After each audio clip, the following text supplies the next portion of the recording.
13h35, on va rejoindre quelqu'un à qui je suis très, très content, je ne le cache pas, de jaser. Quelqu'un avec qui je me suis toujours très bien entendu, qui faisait des chroniques régulières avec Moret dans le temps, qui a maintenant, qui vole de ses propres ailes, qui a maintenant son propre podcast. Le podcast, bien sûr, Yann et Frank. Et c'est Yann Sénéchal qui est là. Salut, comment ça va? Yes, JC, salut. Long time là aussi. Long time, même nos parler. Ça fait longtemps ça fait longtemps qu'on ne s'est pas jasé. Ben, je t'entends ici et là, évidemment. On fait des médias, on tend l'oreille un peu partout. Ben, on dirait que tu n'as pas changé. Ah, ben c'est la même voix. C'est la même voix. Tu n'as pas encore ta carte de solidaire? Non, j'essaie d'arrêter. Avant de commencer, l'important, c'est d'arrêter. Écoute, évidemment, on jase de budget. Hier, Pat a pris une capture d'écran d'un tweet que tu as fait. Comment on dit un tweet avec le X? Hein? Un X. Ouais. Une capture d'écran sur Twitter. T'as Xé. Ouais, t'as Xé quelque chose. Concernant le budget, puis là, je dis, hey, on lance une perche. Ça serait le fun de jaser avec Yann du budget. D'après moi, il y a 2-3 choses à dire sur le sujet. Et t'as accepté, donc nous voilà. Jason du budget, Yann. 11 milliards, c'est-tu assez? T'es-tu content? J'ai fait le saut, tu sais, j'ai parti. C'est la deuxième fois que je faisais le huis clos. J'ai aidé le Parti conservateur. En toute transparence, je suis un analyste politique vendu à un parti. Non, j'ai aidé le Parti conservateur dans leur analyse hier avec des gens vraiment de belle qualité. Éric Duhem, évidemment, Karim El Ayoumi, son directeur de commission politique, Cédric Lapointe, le gars des médias qui est sa coche. Puis, on était juste 4, mais on pensait arriver là avec une grosse journée d'épluchage de papier. Écoute, la brique qu'on te donne quand tu arrives là, ça a quasiment d'un pied de haut. Oui, non. Hey, mais juste concernant le Parti conservateur, là, est-ce que tu es membre? Est-ce que tu fais partie du groupe organisateur? T'es-tu d'un comité? Non. Parce qu'aujourd'hui, moi, dans l'intro de show, écoute, j'ai passé le message, puis je te le dis à toi, là, mais ils sont dans le champ pas à peu près, là. Ben, ce que je veux dire, non, moi, je suis pas impliqué au Parti conservateur du Québec dans le sens que mon activité, c'est principalement d'aider Éric quand il y a des questions. Tu les as aidés, tu les as conseillés, tu les as aidés à analyser la patente. Là. Puis Éric, c'est un bon ami. Là. C'est un super bon ami à moi. Fait que c'est comme n'importe qui m'appelle pour un conseil, c'est sûr que je vais y répondre. Là. Je comprends, mais aujourd'hui, faire une conférence de presse, parler de transgenre, là, Ben, je te dirais, ils ont beaucoup de travail mis derrière ça. C'est un dada, un peu un Karim. Il y a plusieurs mois de travail sur cette affaire-là qui est présentée aujourd'hui. Oui, mais tu sais, des fois, il y a un timing. Tu sais, mettons qu'on jase de stratégie. Là, je m'attends quelqu'un dans la pièce qui dit, je sais pas, le lendemain de budget. Ben, hier, je te dirais, ce qui est un peu choquant, puis ça, je vais vous expliquer un peu les dessous du budget, là. C'est vraiment frustrant, pour vrai, là. Tu passes ta journée au complet enfermé. Tu es dans une salle, tu n'as pas le droit de sortir. Ouais. Même Éric est allé dans le couloir un moment donné, puis il a parlé un petit peu à un libéral, puis il y a tout de suite un agent de police qui est venu le voir, dit non, vous n'avez pas le droit de vous parler de chacun dans vos salles, puis bing bang, tu sais. Fait que c'est vraiment... L'objectif, c'est que ça sorte pas, c'est ça? L'objectif, c'est que ça sorte pas, mais même que les partis politiques se parlent pas entre eux. Oui, c'est ça, spécial. Parce que je veux dire, entre deux personnes qui se parlent dans un endroit qui est huis clos... Moi, je n'ai fait une vingtaine, Yann, puis t'as pas le choix, l'ordinateur est barré, cellulaire déposé à la porte. Fait que je comprends. Pourquoi que deux personnes ne peuvent pas se parler si de toute façon l'information... Il n'y a pas d'autre moyen de communiquer. Bizarre, ça, peut pas sortir. Ouais, honnêtement, on se prend un petit peu trop sérieux, là, soyons francs. Oui, il y a ça aussi. Je suis d'accord avec toi. Ça s'explique facile de même des fois. Oui, des fois, on se fait des accroires. Là, je veux dire, nos ministres, ils ont toutes des limousines. Là, on va se calmer les nerfs un peu. Éric Kerr, il n'y a pas d'affaire d'avoir une limousine demain matin. Là. Exactement. Non, c'est vraiment... Même, c'est un peu choquant parce que toute ta journée, tu travailles un peu sur comment ça va sortir côté communication, tout ça. Tu sais, moi, j'ai la joie d'être dans les médias, vous autres aussi. On est capable de prendre les documents, on est capable de s'exprimer, ça coule. Mais quand il y a un parti politique, eux autres, dans le fond, ils préparent toute leur journée média, ils s'en vont faire une présentation d'à peu près 20 minutes devant l'ensemble de la presse, les journalistes, et personne ne les écoute. Tout le monde s'en calisse de ce qu'ils ont à dire. pour vrai, là. Parce qu'il y a un communiqué de presse qui a été écrit, il y avait plusieurs démarches qui ont été faites du côté du PCQ, il y avait plusieurs points d'attaque qui étaient faits, puis il n'y a absolument rien de ça qui transparaît dans les médias, ou pratiquement pas. Fait que, donc, ce que tu me dis, c'est que s'ils veulent faire parler d'eux autres, il faut qu'ils continuent à utiliser une genre de traque alternative. Mais je trouve qu'à cause de ça, on passe à côté du message. Tu sais, c'est à un moment donné, moi, aujourd'hui, ça aurait été économie. Il faut frapper dans l'État, faut déboîter ça. Tu sais, c'est la journée parfaite pour prouver à tout le monde que cet État-là est obèse et qui est non fonctionnel. Exact. Mais, puis je te dirais, cette job-là, pour vrai, elle a été faite hier par le PCQ, mais ça a été complètement ignoré. En fait, c'est ça le gros défaut, je trouve, de la manière qu'on travaille avec le filtre médiatique. Puis c'est là que les entrevues radio de longueur, comme vous allez faire, de ce qu'on fait nous autres dans le podcasting, aident énormément. C'est que justement, si tu veux pousser un sujet en profondeur, tu es capable de le faire, tu es capable de prendre ton temps. C'est tellement rendu du fast-food, les nouvelles, c'est rendu dégueulasse. Ben, j'ai l'impression, puis tu vois, j'ai aussi l'impression que Pierre Poilievre l'a pogné, celle-là. Là. À force de matraquer, t'as l'impression que tu te répètes. Là. Axe de taxe, axe de taxe. Tu sais, à un moment donné, là, à force de juste répéter toujours le même, puis tu te dis, on s'en donne rien qu'un objectif, là, ça va être l'économie. Parlez-moi pas d'avortement, parlez-moi pas de trans, parlez-moi. Tu sais, j'ai l'impression qu'à un moment donné, ça finit par avoir de l'écho. Mais là, si on s'échappe à gauche, à droite, puis que, ben là, des fois, t'as l'impression qu'ils sont pas focus. C'est juste ça que ça donne comme feeling. Écoute, c'est le genre de critique que j'ai moi-même déjà fait.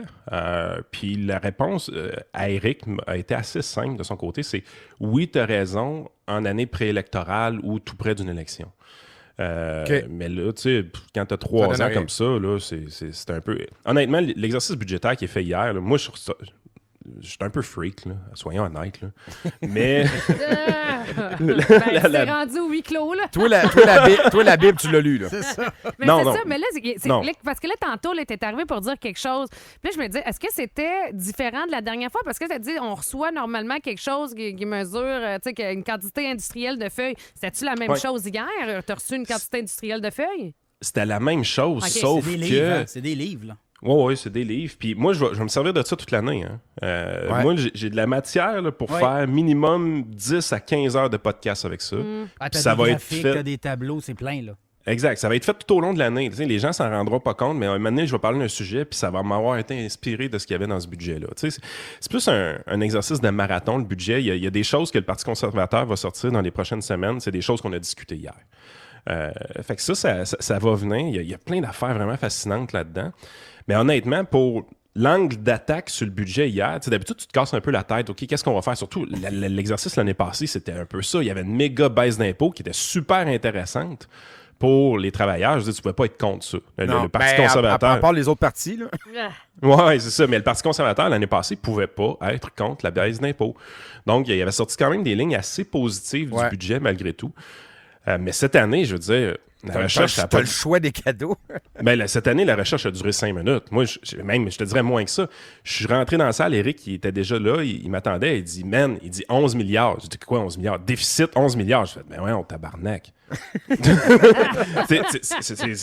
Ça a été ma première réaction. Je veux dire, la recherche dans le budget n'avait pas besoin d'être plus longue que ça. Je disais, voyons, t'es-tu sérieux? 11? What? Qu'est-ce qui se passe, man? Le budget est en train de nous péter d'en face, là. Moi, je pense que c'est drastique, c'est tragique. Mais là, il y a quelque chose que j'ai entendu 2-3 fois. Puis là, j'ai commencé à tendre l'oreille. Une fois, j'ai dit, je sais pas. Il y a même Pierre qui m'a ramené ça un peu tantôt. Est-ce qu'on n'est pas en train de, puis ça arrive souvent en politique, de vivre d'une pièce de théâtre? C'est-à-dire que on va booster le plus possible la dette puis le déficit comme si on était au bord de l'abîme. Puis on se comprend. Moi, je pense que la situation, même si c'est 8 milliards, c'est catastrophique, là.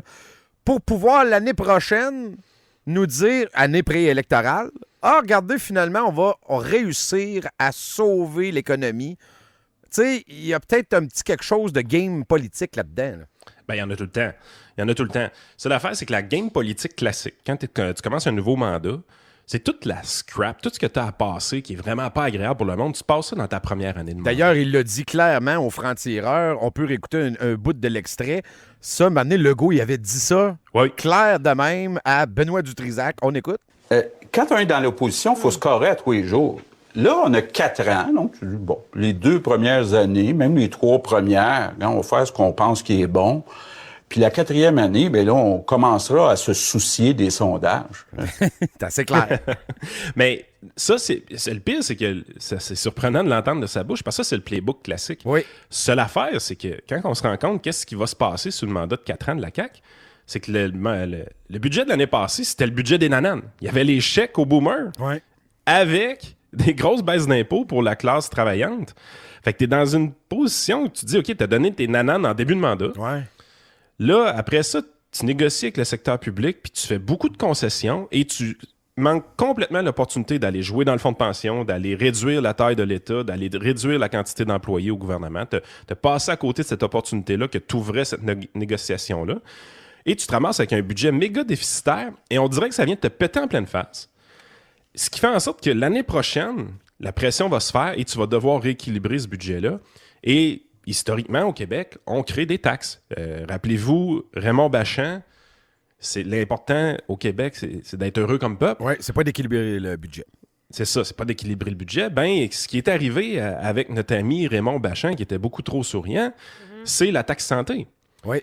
Si on veut équilibrer le budget d'hier, là, c'est une hausse de 4 % de la TVQ qu'il faut appliquer. Pensez-y, là, c'est gigantesque. Chaque point de TVQ rapporte 2,8 milliards de dollars au gouvernement. Oui, mais là, on serait taxé sur la consommation à quasiment 20 %. Là, je veux dire, Exactement. Fait que ça vous montre un peu l'ampleur des dégâts. Dans ce budget-là, ce n'est pas un budget de nanane. Il n'y a pas distribué de cadeaux. Tout le monde est sorti de là déçu. Tout le monde est sorti de là, hey, j'ai pas eu mon nanane. Même, il y a des augmentations de taxes un peu vraiment pas fines. Là. Je veux dire, taxer les fumeurs encore, généralement, c'est des gens un peu plus pauvres qui fument. Les propriétaires de minounes. Écoute, hey, ça, c'est.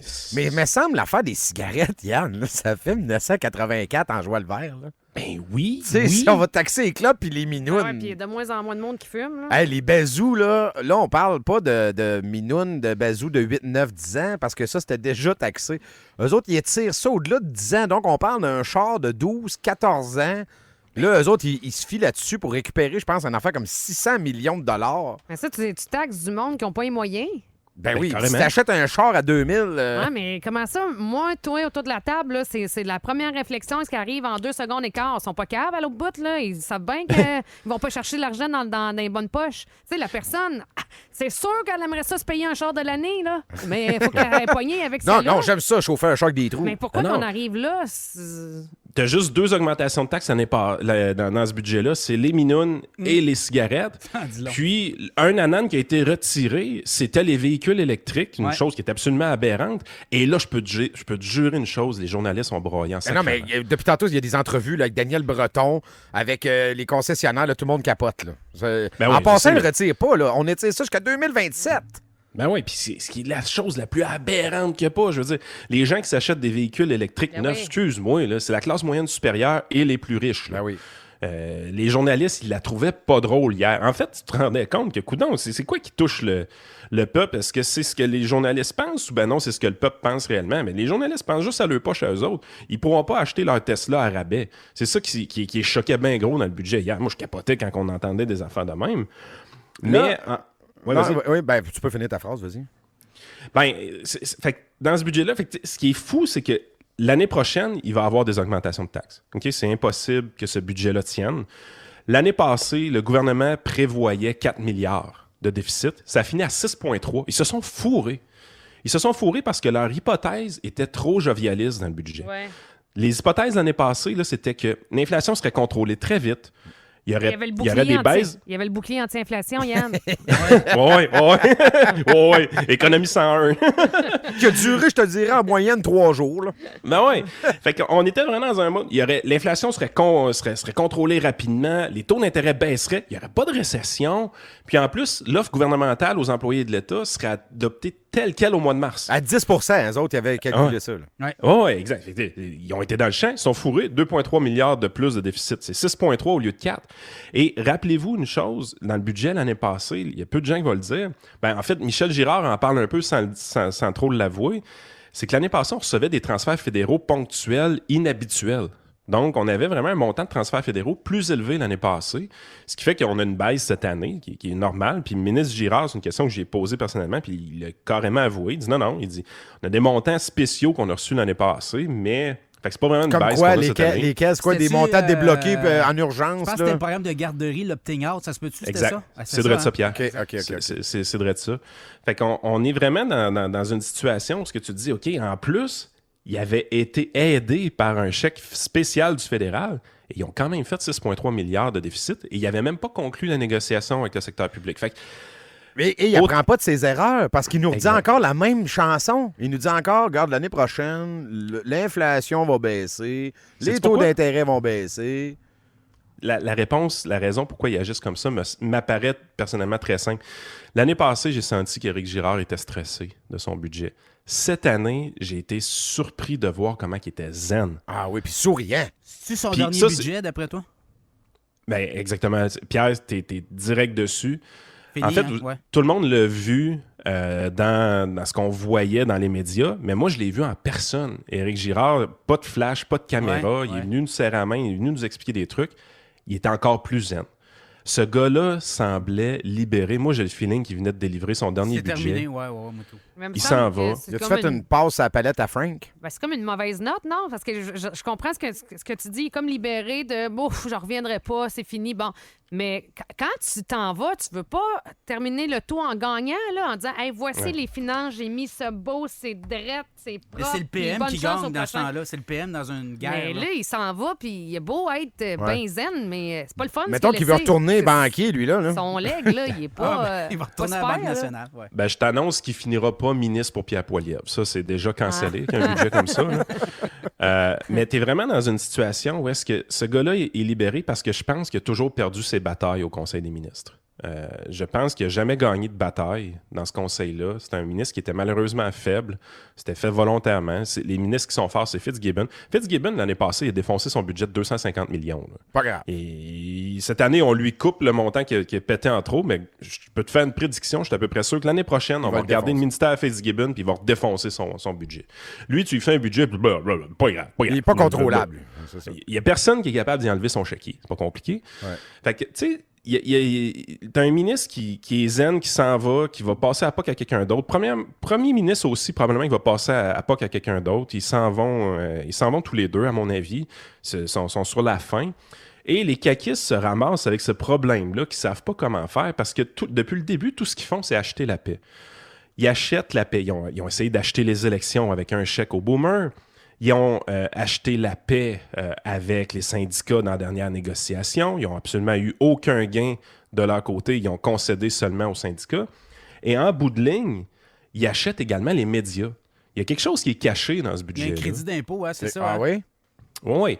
Dans les 5 prochaines années, tu vas avoir 54 millions de dollars qui vont être redéployés dans des crédits d'impôt pour l'aide aux médias. En plus de tout ce qu'on a, là. François Legault, depuis qu'il est en poste, n'a jamais été capable de fournir un budget qui était équilibré ou avec des surplus. Pourtant, Philippe Couillard et Carlos Leitao ont remis un surplus qui était gigantesque à la fin de leur mandat. C'était quoi, 7 milliards, je pense? Écoute, personnellement, j'ai voté pour la CAQ pour sortir les libéraux en 2018. Ah oui, ben moi aussi, on est ensemble, Yann, c'est pas grave. On s'est tous fait avoir, Yann. C'est correct, c'est correct. Tous fait ça, Yann. Ça va être correct, Yann. Écoute, c'est pas grave.